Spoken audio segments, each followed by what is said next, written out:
तो आज हम समझेंगे कि आखिर इक्विटी शेयर्स क्या होते हैं और प्रेफरेंस शेयर्स क्या होते हैं। तो इक्विटी शेयर्स हो चाहे प्रेफरेंस शेयर्स हो, दोनों होते तो शेयर्स ही हैं।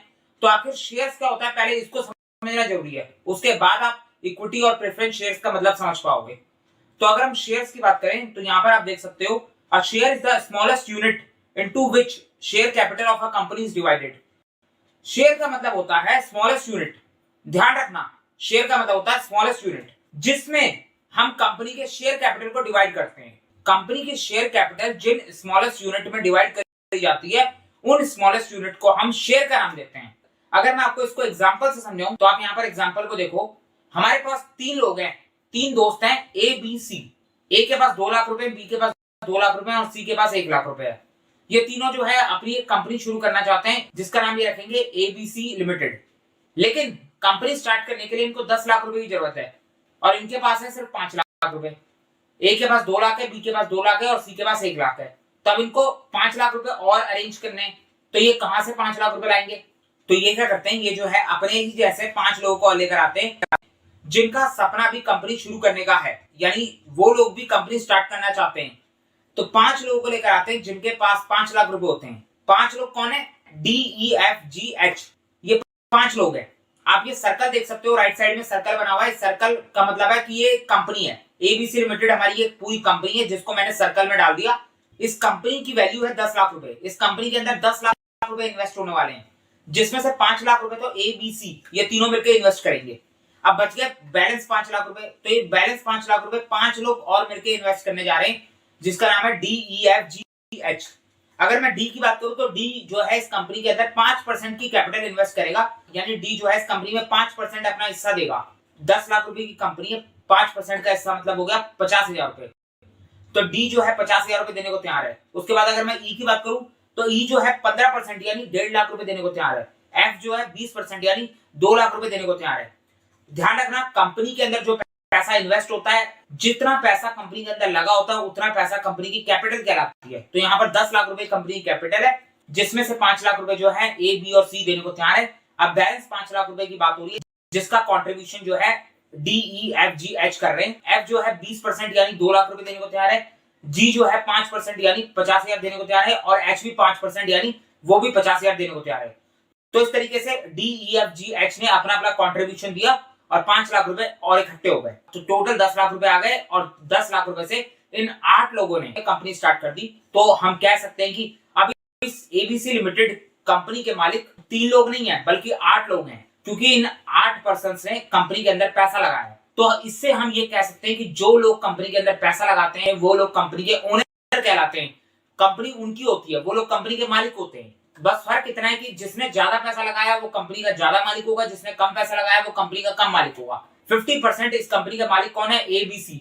बाकी बचा हुआ बैलेंस 50% का मालिक कौन है? D E F G H.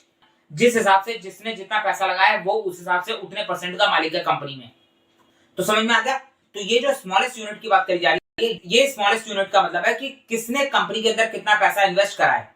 अगर मैं शेयर की बात करूं तो ए का कंपनी के अंदर 20% का शेयर लगा हुआ है। कंपनी की टोटल कैपिटल है 10 लाख की। 10 लाख की कैपिटल में से एक छोटा सा हिस्सा जो कि ए का है 20% का, वो हमारा एक शेयर है।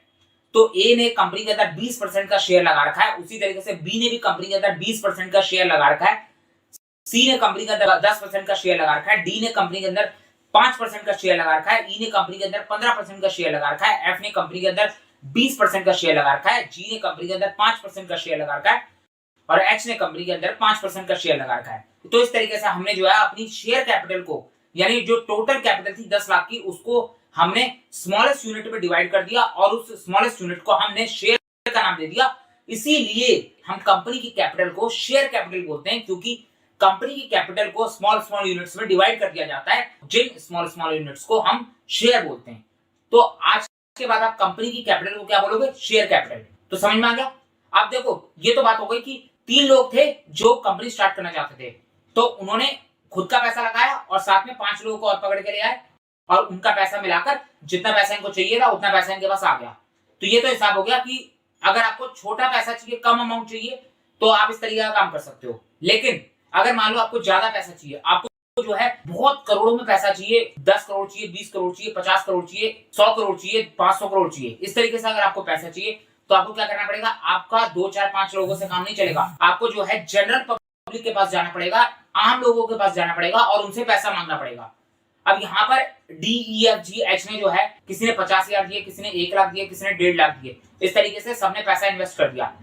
लेकिन अगर आप जनरल पब्लिक के पास जाते हो तो जनरल पब्लिक के पास इतना पैसा तो है नहीं। उनके पास कितना पैसा होता है, उनके पास 500 रुपए, 1000 रुपए, 10,000 रुपए होते हैं जो वो कंपनी के अंदर इन्वेस्ट करना चाहते हैं, यानी वो कंपनी को देना चाहते हैं और कंपनी के शेयर्स खरीदना चाहते हैं। तो वहां पर उस केस में क्या, ये एबीसी जनरल पब्लिक के पास जाकर बोल सकते हैं कि तुम हमारी कंपनी के 5% शेयर खरीद लो, 10% शेयर खरीद लो, 15% शेयर खरीद लो। उतने शेयर कौन खरीद पाएगा, कोई नहीं खरीद सकता।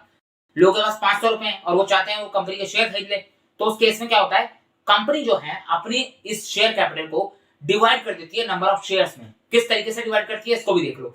यहाँ पर जो है 10 लाख रुपए कंपनी की शेयर कैपिटल है। कंपनी डिसाइड कर रही है कि हम जो है अपने एक शेयर की वैल्यू 10 रुपए रख रहे हैं। तो अगर हम अपनी 10 लाख की शेयर कैपिटल को 10 से डिवाइड कर दें तो हमारे पास नंबर ऑफ शेयर आ जाएंगे 1 लाख। 1 लाख हमारे पास नंबर ऑफ शेयर आ गए।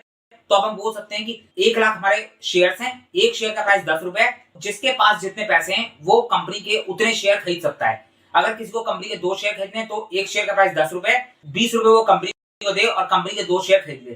तो जिसने कंपनी के 2 शेयर खरीदे वो कंपनी के 2 शेयर का मालिक हो गया, यानी कंपनी के अंदर 20 रुपए का मालिक हो गया। अगर किसी ने कंपनी के 100 शेयर खरीदने तो वो कंपनी को 10 रुपए के हिसाब से 1000 रुपए दे दे और कंपनी के 100 शेयर खरीद ले। अगर किसी ने कंपनी के 1000 शेयर खरीदने तो कंपनी को एक शेयर 10 रुपए का है, 1000 शेयर के हिसाब से 10,000 रुपए दे दे। तो जिसकी जितनी कैपेसिटी है वो उसके हिसाब से कंपनी के अंदर शेयर खरीद सकता है, क्योंकि कंपनी ने अपनी शेयर कैपिटल को नंबर ऑफ शेयर्स के अंदर डिवाइड कर दिया। अब यहाँ पर अगर मैं बात करूं A B C D E F G H की, तो इनके पास एबीसी लिमिटेड के कितने नंबर ऑफ शेयर्स थे। तो यहाँ पर आप देखो, ए के पास कंपनी की 20% की शेयर होल्डिंग थी। जिसने कंपनी के शेयर खरीदे होते हैं उसको हम कंपनी का शेयर होल्डर बोलते हैं। तो यहाँ पर हम बोल सकते हैं ए के पास कंपनी के 20% शेयर है। 20% का मतलब हो गया टोटल शेयर कितने हैं, 1 लाख। 1 लाख का 20% कितना होता है, 20,000। तो ए के पास कंपनी के 20,000 शेयर है। उसी तरीके से बी के पास कंपनी की 20% की शेयर होल्डिंग है। तो 1 लाख कंपनी के टोटल शेयर्स हैं, जिसका 20% होता है 20,000। तो बी के पास भी कंपनी के 20,000 शेयर है। उसी तरीके से सी के पास कंपनी के 10,000 शेयर है, क्योंकि उसके पास कंपनी की 10% की शेयर होल्डिंग है। उसी तरीके से डी की बात करें, डी के पास कंपनी के 5% शेयर है। तो यहाँ पर हम बोल सकते हैं डी के पास 1 लाख का 5% कितना होगा, 5,000। डी के पास जो है 5,000 शेयर है। उसी तरीके से हमारा ई हो जाएगा, एफ हो जाएगा, जी हो जाएगा, एच हो जाएगा। तो आप इस तरीके से नंबर ऑफ शेयर्स भी निकाल सकते हो कि किसके पास कंपनी के कितने नंबर ऑफ शेयर्स है। तो समझ में आ गया, ये होता है हमारा शेयर्स का कॉन्सेप्ट। कंपनी जो है अपनी शेयर कैपिटल को स्मॉल यूनिट्स में डिवाइड कर देती है। उन स्मॉल यूनिट्स को हम शेयर का नाम दे देते हैं और कंपनी जो है पर शेयर का प्राइस डिसाइड कर लेती है। जिसके पास जितना पैसा होता है वो कंपनी के उतने शेयर खरीद लेता है। तो समझ में आ गया। तो ये हमारा एक शेयर का कॉन्सेप्ट होता है जो आपको पता होना चाहिए, क्योंकि इसके बाद ही आप इक्विटी शेयर और प्रेफरेंस शेयर को समझ पाओगे। क्योंकि इक्विटी शेयर हो चाहे प्रेफरेंस शेयर हो, दोनों है तो शेयर ही। तो समझ में आ गया। तो अब चलते हैं इक्विटी शेयर और प्रेफरेंस शेयर के ऊपर। तो अगर मैं इक्विटी शेयर्स और प्रेफरेंस शेयर की बात करूं तो ये जो है शेयर्स के काइंड्स है, या मैं कहूं शेयर्स के टाइप्स है। हमारे पास कंपनीज एक्ट है। कंपनीज एक्ट के सेक्शन नंबर 43 ने बता रखा है कि जो शेयर्स होते हैं वो 2 टाइप्स के होते हैं। एक होता है इक्विटी शेयर और दूसरा होता है प्रेफरेंस शेयर। प्रेफरेंस शेयर यानी नाम से समझ में आ रहा है कि ये कुछ इस तरीके के शेयर्स हैं जिन शेयर्स के अंदर कुछ प्रेफरेंस दी जाती है। यहाँ पर जो है कुछ एक्स्ट्रा एडवांटेज मिलता है जो कि इक्विटी शेयर्स में नहीं मिलता। तो प्रेफरेंस शेयर्स की अगर मैं बात करूं तो प्रेफरेंस शेयर्स का मतलब होता है ऐसे शेयर्स जहां पर आपको कुछ स्पेशल ट्रीटमेंट मिलेगा। तो एक बार समझ लेते हैं प्रेफरेंस शेयर्स को। प्रेफरेंस शेयर्स का मतलब क्या होता है, अ preference shares is one which carry the following 2 rights. Preference shares का मतलब है वो शेयर्स जिनके पास ये 2 राइट्स होते हैं और ये 2 राइट्स स्पेशल राइट है। यानी ये राइट्स सिर्फ प्रेफरेंस शेयर होल्डर के पास होते हैं, ना कि इक्विटी शेयर होल्डर्स के पास। क्या राइट्स हैं एक बार इसको भी समझ लेते हैं। तो पहला राइट है a right to receive dividend. यहाँ पर जो है प्रेफरेंस शेयर होल्डर के पास डिविडेंड रिसीव करने का राइट है। अब ये डिविडेंड रिसीव करने का राइट कोई स्पेशल राइट नहीं है। स्पेशल क्या है इसमें, स्पेशल ये है कि प्रेफरेंस शेयर होल्डर को डिविडेंड बांटते समय प्रेफरेंस मिलेगी। जब भी कंपनी अपने प्रॉफिट में से डिविडेंड डिस्ट्रीब्यूट करेगी तो उस केस में कंपनी को जो है सबसे पहले डिविडेंड प्रेफरेंस शेयर होल्डर्स को देना पड़ेगा। उसके बाद जो है कंपनी बैलेंस जो बचेगा उस डिविडेंड को इक्विटी शेयर होल्डर्स को बांटेगी। तो समझ में आ गया। तो ये प्रेफरेंशियल राइट हो जाता है हमारे प्रेफरेंस शेयर होल्डर्स का, या मैं कहूं प्रेफरेंस शेयर्स के ऊपर, कि जो लोग कंपनी के प्रेफरेंस शेयर्स खरीदते हैं उनको इक्विटी शेयर होल्डर्स से पहले डिविडेंड रिसीव होता है।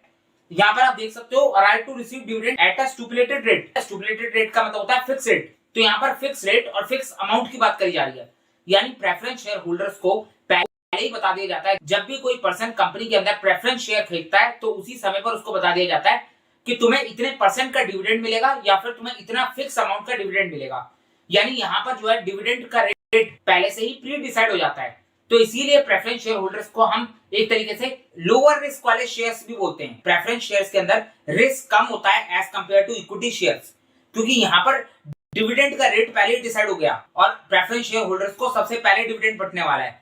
आप यहाँ पर एग्जांपल से समझो, अगर मान लो कंपनी के पास प्रॉफिट है 1 लाख का, कंपनी जो है अपने इस 1 लाख रुपए को डिविडेंड के तौर पे बांटना चाहती है, तो कंपनी को सबसे पहले प्रेफरेंस शेयर होल्डर्स को डिविडेंड बांटना पड़ेगा, उसके बाद कंपनी इक्विटी शेयर होल्डर्स को डिविडेंड दे पाएगी। यहाँ पर जो है कंपनी ने अपने प्रेफरेंस शेयर होल्डर्स को पहले 1 लाख में से 8,500 का डिविडेंड दे दिया, उसके बाद बैलेंस बच गया 40,000। तो प्रेफरेंस शेयर होल्डर्स को डिविडेंड बंटने के बाद जो प्रॉफिट बच जाता है वो प्रॉफिट जो है इक्विटी शेयर होल्डर्स में बांटा जाता है, क्योंकि पहली प्रायोरिटी किसको मिली है? प्रेफरेंस शेयर होल्डर्स को। तो समझ में आ रहा है? तो दो बातें हो गई। पहली बात, प्रेफरेंस शेयर होल्डर्स को हमेशा इक्विटी शेयर होल्डर्स से पहले डिविडेंड रिसीव होगा। दूसरी बात, प्रेफरेंस शेयर होल्डर्स का जो डिविडेंड है वो फिक्स रेट पे होता है या फिर फिक्स अमाउंट पे होता है।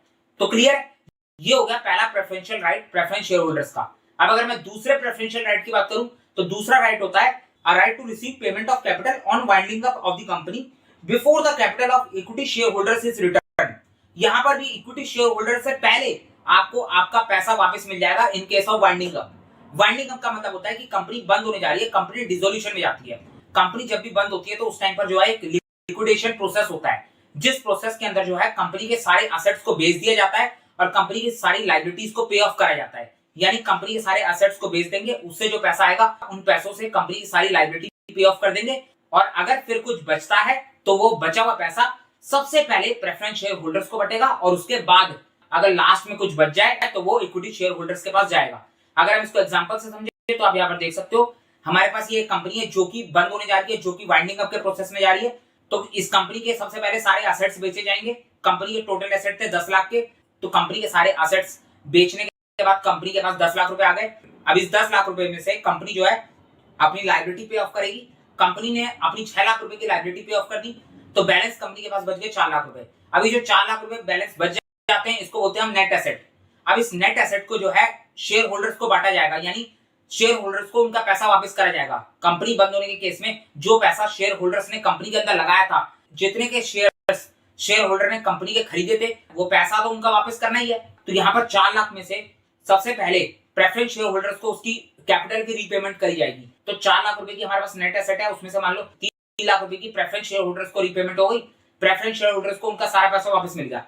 तो अब लास्ट में बात आ गई इक्विटी शेयर होल्डर्स की। अब बैलेंस जो बचेगा वो इक्विटी शेयर होल्डर्स को मिलेगा। मान लो इस कंपनी के 10 लाख रुपए के इक्विटी शेयर होल्डर्स थे, यानी 10 लाख रुपए की रीपेमेंट करनी थी इक्विटी शेयर होल्डर्स को, लेकिन हमारे पास बचा कितना है? बचा है सिर्फ 1 लाख रुपए। तो 10 लाख रुपए की इक्विटी शेयर होल्डर्स को मिलेगा कितना? सिर्फ 1 लाख रुपए। अब किसको कितना मिलेगा, किस प्रपोर्शन में मिलेगा, वो एक अलग बात है, लेकिन 10 लाख के इक्विटी शेयर होल्डर्स को मिलने वाला है सिर्फ 1 लाख रुपए। यानी जो बैलेंस बचा कुचा लास्ट में रह जाता है वो इक्विटी शेयर होल्डर्स को बढ़ता है, फिर चाहे वो डिविडेंड हो, फिर चाहे वो रीपेमेंट ऑफ कैपिटल हो। तो समझ में आ रही है बात? तो ये दो प्रेफरेंशियल राइट हो गए प्रेफरेंस शेयर होल्डर्स के पास। पहला हो गया right to receive dividend before equity share holders, और दूसरा right to receive capital in case of winding up. तो समझ में आ गया? तो यही दो प्रेफरेंशियल राइट होते हैं जिसकी वजह से हम इन शेयर्स को प्रेफरेंस शेयर्स का नाम देते हैं। तो क्लियर है? तो ये हो गया हमारा प्रेफरेंस शेयर्स का मतलब। अब देखो प्रेफरेंस शेयर्स हमारे पास कई सारे टाइप के होते हैं। आप यहाँ पर टाइप्स ऑफ प्रेफरेंस शेयर्स देख सकते हो, ये सारे टाइप्स होते हैं। इसको अभी हम थोड़ी देर में पढ़ेंगे। सबसे पहले हम इक्विटी शेयर्स और प्रेफरेंस शेयर्स के बीच का डिफरेंस समझेंगे, उसके बाद हम टाइप्स ऑफ प्रेफरेंस शेयर्स को पढ़ाएंगे। तो यहाँ पर प्रेफरेंस शेयर्स का मतलब आपको समझ में आ गया। अब अगर मैं इक्विटी शेयर्स की बात करूं तो इक्विटी शेयर्स का एक सिंपल सा मतलब है कि वो शेयर्स जो प्रेफरेंस शेयर्स नहीं है वो हमारे इक्विटी शेयर्स है। And equity shares is a shares which is not a preference shares. जो प्रेफरेंस शेयर्स नहीं है वो इक्विटी शेयर्स है, यानी जिन शेयर्स के ऊपर प्रेफरेंशियल राइट नहीं मिलता वो हमारे इक्विटी शेयर कहलाते हैं। सिंपल सी बात है। तो प्रेफरेंस शेयर्स का मतलब समझ में आ गया, तो इक्विटी शेयर्स का मतलब तो अपने आप समझ में आ जाएगा। तो क्लियर है?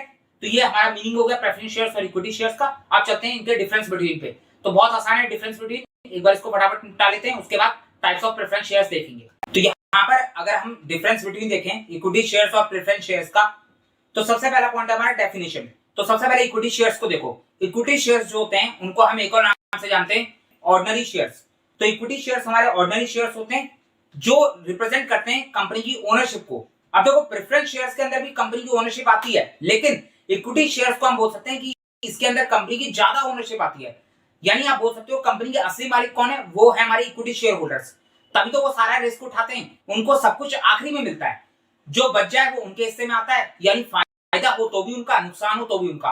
प्रेफरेंस शेयर होल्डर्स को तो उनका पैसा मिल ही जाता है, इक्विटी शेयर होल्डर से पहले मिल जाता है, और एक फिक्स रेट पर डिविडेंड भी मिल जाता है। तो प्रेफरेंस शेयर्स आपने खरीदे तो आप कंपनी के मालिक तो हो, लेकिन अगर मैं पूछूं कंपनी के असली मालिक कौन है, तो वो हमारे इक्विटी शेयर होल्डर्स होते हैं। क्योंकि आपको 2 राइट मिल गए, आपको 2 प्रेफरेंशियल राइट मिल तो गए, तो बस बात खत्म हो गई, आप शांति से बैठो। प्रेफरेंस शेयर होल्डर्स को बोल दिया जाता है आप चुप रहो, आपके पास 2 एक्स्ट्रा राइट है इक्विटी शेयर होल्डर्स के मुकाबले। सभी बड़े बड़े रिस्क जो है कौन उठा रहा है, इक्विटी शेयर होल्डर्स उठा रहे हैं। होता भी यही है, जब भी कोई कंपनी वाइंडिंग अप में जाती है, यानी कंपनी बंद होती है, तो इसका मतलब है कंपनी की हालत खराब है, तो उस टाइम पर सबसे लास्ट में पैसा इक्विटी शेयर होल्डर्स को मिलता है। और 90% केस में इक्विटी शेयर होल्डर्स के हाथ कुछ नहीं लगता, क्योंकि तब तक सारा पैसा खत्म हो चुका होता है। तो इसीलिए इक्विटी शेयर होल्डर्स ही कंपनी के असली मालिक होते हैं, वही कंपनी के अंदर सबसे ज्यादा रिस्क बियर कर रहे होते हैं। तो समझ में आ गया, इक्विटी शेयर होल्डर्स को हम ऑर्डिनरी शेयर्स के नाम से भी जानते हैं, और वो जो है कंपनी की ओनरशिप को रिप्रेजेंट करते हैं। अब अगर मैं बात करूं प्रेफरेंस शेयर्स की, तो प्रेफरेंस शेयर्स का तो सिंपल सा मतलब है वो शेयर्स जिनके अंदर 2 प्रेफरेंशियल राइट मिलते हैं, एक डिविडेंड पेमेंट वाला और दूसरा रीपेमेंट ऑफ कैपिटल वाला। तो क्लियर है। सेकंड पॉइंट देखो, रेट ऑफ डिविडेंड। तो इक्विटी शेयर्स के अंदर कोई फिक्स रेट ऑफ डिविडेंड नहीं होता, यहाँ पर जो है डिविडेंड फ्लक्चुएट होता है। आखिरी में जो पैसा बच जाए एज पर अर्निंग, वो आपका डिविडेंड हो जाएगा। जितना पैसा जिस साल बच जाएगा उस साल उतना डिविडेंड मिल जाएगा। तो समझ में आ गया। तो ये भी एक डिसएडवांटेज हो गया इक्विटी शेयर्स के ऊपर। वहीं अगर मैं प्रेफरेंस शेयर्स की बात करूं, तो प्रेफरेंस शेयर्स के अंदर हमेशा रेट ऑफ डिविडेंड फिक्स होता है। थर्ड पॉइंट देखो, वोटिंग राइट। अब देखो इक्विटी शेयर होल्डर जो है वो कंपनी का असली मालिक है, सारा रिस्क वो उठा रहे हैं, तो वोटिंग राइट भी उनके पास होता है। अगर आपने किसी कंपनी के इक्विटी शेयर्स खरीदे हैं, तो आपके पास कंपनी के अंदर वोट देने का राइट होता है। अब वोट किस चीज को लेकर देना है, अब देखो कंपनी के अंदर जब भी कंपनी के डायरेक्टर की अपॉइंटमेंट होती है या कंपनी के ऑडिटर की अपॉइंटमेंट होती है, तो उसके लिए जो है वोटिंग करवाई जाती है, और उस वोटिंग के अंदर कंपनी के इक्विटी शेयर होल्डर्स पार्ट लेते हैं। तो इक्विटी शेयर होल्डर्स के पास हमेशा कंपनी के अंदर वोटिंग देने का राइट होता है, जबकि प्रेफरेंस शेयर होल्डर्स के पास वोटिंग देने का कोई भी राइट नहीं होता, क्योंकि यहाँ पर आपको पहले से ही 2 प्रेफरेंशियल राइट मिल चुके हैं। तो प्रेफरेंस शेयर्स के अंदर उतना रिस्क नहीं होता, जितना रिस्क इक्विटी शेयर्स के अंदर है उतना रिस्क प्रेफरेंस शेयर्स के अंदर नहीं होता। तो प्रेफरेंस शेयर्स के अंदर कोई वोटिंग राइट नहीं दिया जाता, क्योंकि वोटिंग राइट सिर्फ उसी को मिलता है जो कंपनी के असली मालिक होते हैं, जो कि हमारे इक्विटी शेयर्स है। अब ये मत कह देना कि प्रेफरेंस शेयर होल्डर जो है कंपनी के मालिक नहीं होते, मालिक वो भी होते हैं, लेकिन असली मालिक जो मेन रिस्क उठा रहे हैं वो है हमारे इक्विटी शेयर होल्डर्स। तो समझ में आ गया। फोर्थ है हमारा रिडेम्पशन। रिडेम्पशन का मतलब होता है वापस मिलना। आपको आपका पैसा वापस कब मिलेगा। शेयर्स के केस में इक्विटी शेयर होल्डर्स को कभी भी उसका पैसा वापस नहीं मिलता। एक बार आपने किसी कंपनी के इक्विटी शेयर्स खरीद लिए तो बस बात खत्म हो गई, जिंदगी भर कंपनी आपको आपका पैसा वापस नहीं करने वाली। जब कंपनी वाइंडिंग अप में जाएगी तो उस टाइम पर अगर प्रेफरेंस शेयर होल्डर्स को पैसा बांटने के बाद कुछ बच जाएगा तो वो आपको मिल जाएगा, नहीं बचेगा तो आपका पैसा डूब गया। हाँ, लेकिन बीच में एक ऑप्शन होता है कि आप जब मर्जी चाहो तब अपने शेयर्स को किसी को भी बेच के शेयर मार्केट के अंदर अपना पैसा निकाल के कंपनी से बाहर हो सकते हो, लेकिन ये ऑप्शन प्रेफरेंस शेयर्स के अंदर नहीं होता। प्रेफरेंस शेयर्स जो हैं शेयर मार्केट के अंदर नहीं बिकते। अब आप कहोगे ये क्या बात हुई, तो प्रेफरेंस शेयर्स का ध्यान रखना, वो कभी भी शेयर मार्केट में नहीं बिकते। हाँ, कुछ कंपनीज हैं जिनके प्रेफरेंस शेयर्स शेयर मार्केट में बिकते हैं, लेकिन वो बहुत लिमिटेड कंपनीज है। अगर आपको किसी कंपनी के प्रेफरेंस शेयर खरीदने तो आपको डायरेक्ट कंपनी से बात करनी होगी। तो प्रेफरेंस शेयर की अवेलेबिलिटी भी कम होती है, तो इसीलिए जो है ज्यादातर लोग इक्विटी शेयर खरीदते हैं, और इक्विटी शेयर्स को आप आसानी से शेयर मार्केट के अंदर बेच के अपना पैसा भी निकाल सकते हो। जबकि वही प्रेफरेंस शेयर्स की बात करूं तो प्रेफरेंस शेयर्स जब बेचे जाते हैं, जब कंपनी प्रेफरेंस शेयर्स किसी पर्सन को देती है, तो उसी टाइम पर जो है कंपनी बता देती है कि हम जो है इतने साल के लिए, 8 साल के लिए, 10 साल के लिए आपको प्रेफरेंस शेयर्स दे रहे हैं। उसके बाद जब 8-10 साल हो जाएंगे, मैच्योरिटी डेट हो जाएगी, तो उस टाइम पर हम खुद ही आपसे शेयर्स को वापस खरीद लेंगे, यानी हम जो है आपसे शेयर्स को रिडीम कर लेंगे। प्रेफरेंस शेयर्स के अंदर रिडेम्पशन का ऑप्शन हमेशा अवेलेबल होता है कि आप चाहो तो कंपनी को अपने शेयर्स वापस दे सकते हो, या फिर आप चाहो तो अपने प्रेफरेंस शेयर्स को इक्विटी शेयर्स में कन्वर्ट भी कर सकते हो। तो प्रेफरेंस शेयर होल्डर्स को यह ऑप्शन मिल जाता है कि वो कुछ सालों बाद जो है कंपनी को वो शेयर्स या तो वापस कर सकता है, या फिर अपने प्रेफरेंस शेयर्स को इक्विटी शेयर्स में कन्वर्ट कर सकता है। तो यहाँ पर रिडेम्पशन में यही बोला गया कि रिडेम्पशन हो जाती है आफ्टर सर्टेन पीरियड। एक सर्टेन पीरियड के बाद कंपनी जो है अपने प्रेफरेंस शेयर्स को खुद ही वापस ले लेती है। तो जो प्रेफरेंस शेयर्स को कंपनी खुद ही वापस ले लेती है उनको बोला जाता है रिडीमेबल प्रेफरेंस शेयर्स। वहीं अगर कंपनी आपके प्रेफरेंस शेयर्स को अगर इक्विटी शेयर्स में कन्वर्ट कर दे तो उन प्रेफरेंस शेयर्स को नाम दिया जाता है कन्वर्टेबल प्रेफरेंस शेयर्स। ये ऐसे प्रेफरेंस शेयर्स हैं जो कि बाद में जाके कुछ सालों बाद इक्विटी में कन्वर्ट हो जाएंगे। तो समझ में आ गया। तो आगे अभी हम कन्वर्टेबल वाला पॉइंट भी देखेंगे। वहीं अगर इक्विटी शेयर्स की बात करूं तो इक्विटी शेयर्स कभी भी कन्वर्ट नहीं होते। इक्विटी शेयर्स को आप प्रेफरेंस शेयर्स में कन्वर्ट नहीं कर सकते। अगर आपको इक्विटी शेयर्स नहीं चाहिए तो आप उस कंपनी के शेयर्स को शेयर मार्केट में बेच के बाहर निकल जाओ, बात खत्म। तो क्लियर है। नेक्स्ट पॉइंट देखो, रिस्क की बात करूं तो मैंने आपको बता दिया प्रेफरेंस शेयर्स के अंदर कम रिस्क होता है, वहीं इक्विटी शेयर्स के अंदर ज्यादा रिस्क होता है। तो इक्विटी शेयर्स के अंदर हाई रिस्क है, प्रेफरेंस शेयर्स के अंदर लो रिस्क है। उसके बाद role in management, equity share holders company के असली मालिक है तो उनका कंपनी के मैनेजमेंट के अंदर रोल भी होता है, उनके पास मैनेजमेंट को कंट्रोल करने का राइट होता है। वहीं अगर मैं प्रेफरेंस शेयर्स की बात करूं तो प्रेफरेंस शेयर्स के अंदर कभी भी आपको मैनेजमेंट के अंदर पार्टिसिपेट करने का मौका नहीं मिलेगा, यहाँ पर आपको मैनेजमेंट को कंट्रोल करने का कोई राइट नहीं होता। तो समझ में आ गया। तो प्रेफरेंस शेयर्स को लेकर हम बोलते हैं कि नो रोल इन मैनेजमेंट। तो क्लियर है। नेक्स्ट है हमारा कन्वर्टेबिलिटी। तो यहाँ पर मैंने आपको बता दिया इक्विटी शेयर कभी भी कन्वर्ट नहीं हो सकते, जबकि वहीं प्रेफरेंस शेयर जो है वो कन्वर्ट हो सकते हैं। अगर प्रेफरेंस शेयर्स कन्वर्ट करे जाते हैं तो उसको हम नाम देते हैं कन्वर्टेबल प्रेफरेंस शेयर्स। तो क्लियर है। तो अब बच गया हमारा एक लास्ट पॉइंट, उसको भी देख लो, एरियर्स ऑफ डिविडेंड। अब ये एरियर्स क्या होता है? तो देखो प्रेफरेंस शेयर्स की सबसे पहले बात करते हैं, इसको एक एग्जांपल से समझते हैं। मान लो एक कंपनी है जिस कंपनी के अंदर 2020 में लॉस हो गया, उसके बाद 2021 में दोबारा लॉस हो गया, 2022 में दोबारा लॉस हो गया, यानी 3 साल लगातार लॉस हुआ। अब ये 3 साल के अंदर कंपनी के पास कोई प्रॉफिट नहीं है तो कंपनी डिविडेंड कैसे बांटेगी?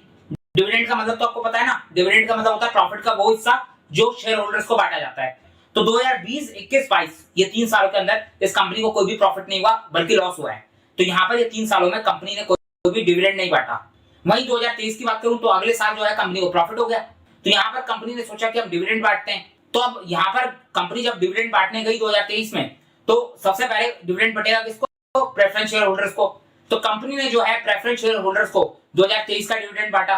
तो यहाँ पर प्रेफरेंस शेयर होल्डर्स ने बोला कि 2023 का डिविडेंड तो ठीक है, लेकिन 2020, 21, 22 ये 3 साल भी तो हमें डिविडेंड नहीं मिला और आपने हमें प्रॉमिस करा था कि आप जो है हमें हर साल डिविडेंड दोगे। प्रेफरेंस शेयर होल्डर्स के केस में क्या होता है, कंपनी को प्रॉफिट हो या ना हो, कंपनी ये प्रॉमिस करती है कि हम तुम्हें जो है हर साल डिविडेंड देंगे।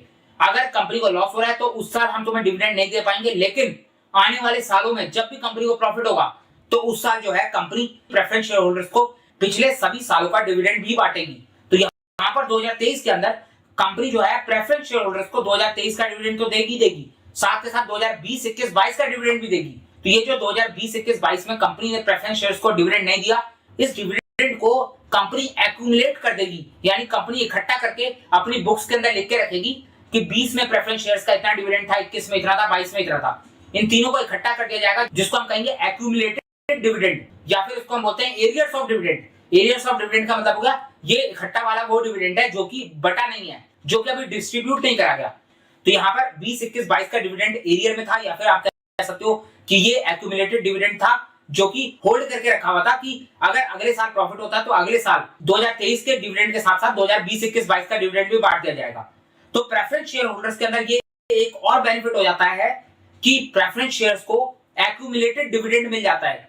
वहीं अगर मैं इक्विटी शेयर्स की बात करूं तो इक्विटी शेयर्स के अंदर ऐसा कोई भी कॉन्सेप्ट नहीं होता एरियर ऑफ डिविडेंड वाला। यहाँ पर जो है सिंपल सी बात है, अगर 20, 21, 22 में इक्विटी शेयर होल्डर्स को डिविडेंड नहीं मिला तो बात खत्म हो गई। 2023 में कंपनी को प्रॉफिट हुआ तो 2023 का डिविडेंड इक्विटी शेयर होल्डर्स को मिल जाएगा। वो इस तरीके की कोई भी डिमांड नहीं कर सकते कि हमें 20, 21, 22 में डिविडेंड दो, ऐसी कोई भी बात नहीं बोल सकते। तो समझ में आ गया। तो इक्विटी शेयर होल्डर्स को कोई भी फिक्स डिविडेंड देने का प्रॉमिस नहीं होता, जबकि वहीं प्रेफरेंस शेयर होल्डर्स के केस में कंपनी पहले से ही प्रॉमिस कर देती है कि हम तुम्हें एक फिक्स रेट पर डिविडेंड देंगे। तो यहाँ पर आप पहले प्रेफरेंस शेयर्स को देखो। प्रेफरेंस शेयर्स के केस में क्या बोला, if dividend is not declared in a particular year such dividend gets accumulated and is to be paid in future years.